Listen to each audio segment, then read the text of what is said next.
We're delighted to welcome Honey Mooncie to Totally Wired. Hi. Thank you so much for coming in. Oh, thank you for having me. Just played 2 tracks for us. Yeah. Talk to us about them. So the first track, Here For Me, was written a couple of years ago with 2 good friends of mine, and it's just kind of about being aware that, like, someone that you're with, or whether it be like a friend or whatever, you're a bit like, actually, I think I care a lot more for you than you do for me, and sort of just realising that, basically. Which was really nice, and that came out a couple of months ago. And then You Can't See Me Anymore is one of the songs off my mixtape, which came out last month. And I wanted it to be like a Bond theme. I tried really hard to get in there with the Bond theme. But yeah, and that's just about sort of the end of a relationship, really. Just pipped by Billie Eilish then? Yeah, it was me or her. She did do a good job, to be fair, but I really want to do it as well. It's got a real Bond-esque. Oh, thanks. Yeah, it's really nice. And so the most of the mixtape is what you're calling it then? To whom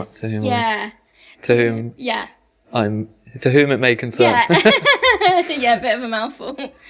So why'd you go for mixtape? It's like 8 tracks, so... Yeah, so it was basically...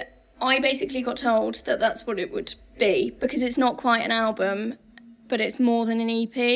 And I was calling it a mini album for ages, but I think we went for mixtape to sort of keep it separate from, like, when I do drop an album, it'll be like, my album's out, rather than like a little one. Mixtape sounds cool as well, doesn't it? It's what all the kids are making these days. Yeah, it's edgy. SoundCloud, all that sort of stuff. Yeah, definitely. And it does feel like those 8 tracks needed to be together as well. You couldn't have released like 2 separate EPs. They've got I don't think a thread that worked really nicely together. Yeah, it was kind of an accident, actually, because we were meant to just do 1953, and I worked with the same people across sort of pretty much all the tracks on the mixtape. And we were meant to just keep going in the studio to finish off 1953, but we'd just come out with a new song, and then it was just that happened every time that I went to go see Fred and Owen. We would just accidentally write a new song, and so we were like, well, we might as well put them all out. Make it sound so easy. So who are Fred and Owen? Who are you working with? So they're Fred Cox and Owen Cutts. And they're both sort of London-based producers, and Owen also does a bit of, like, he makes beats and stuff like that as well, and he's, like, the best lyricist ever. He wrote a fair bit of 1953, and it was just everything that he came out with was just amazing. And Fred is, like, they're just such good vibes and so fun to be around.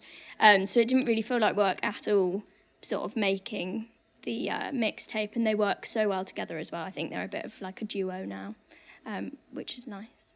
So it's all co-written stuff then, or do you take lyrics into them, or is it all just done in the studio? It's all just done in the studio, really. I normally have like an idea of what I want to write about, but then once I'm in there, it just kind of happens, I guess.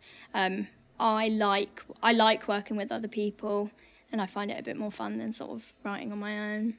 Because they're really nicely produced. They do sound massive, and it was really nice to see this as well, to see how well they sound stripped back as well. Yeah. How is it? You've had a chance to play live, haven't you? And you supported Yakko. Yeah, I did. Yeah, that was really good fun. So yeah, it's just been me and my guitarist Sam for a while now. But we're getting a full band together for next year, which is going to be fun. Yeah, I'm really excited to hear what the songs... Because it's funny, because even though I've sort of produced them and everything like that, it would be interesting to see what they sound like with everything going on live, because obviously it would sound a bit different to, like, I don't know. And also, a lot of them have, like, strings and stuff like that in, and I won't have a string player for a bit, I don't think, so it would be interesting to see what it sounds like, and making it as big as we can with just, like, my little band, which will be nice. So full band for 2022. What else have you got planned? Got a couple of headlines, which will be really good. We're going up to Leeds to do, it's like a jazzy club night kind of thing. So that'll be fun. Never been to Leeds before. And just releasing more music, basically. So I've been finishing up some tracks this month, just getting everything sort of finished. So hopefully early next year I'll be back at it, releasing stuff. Are they going to be singles, or is it another I think project? it's singles. We haven't really thought about another project yet. We're going with a bit more upbeat stuff. Right. So testing the waters with that. And then we'll see. Is it any happier? Or are you Yeah. still quietly angry? No, I'm very happy now. Well, good to hear. Good to hear you're happy. Thank you so much for coming in. Oh, thank you for having me. A delight to hear. Honey Mooncie, thank you. Thank you.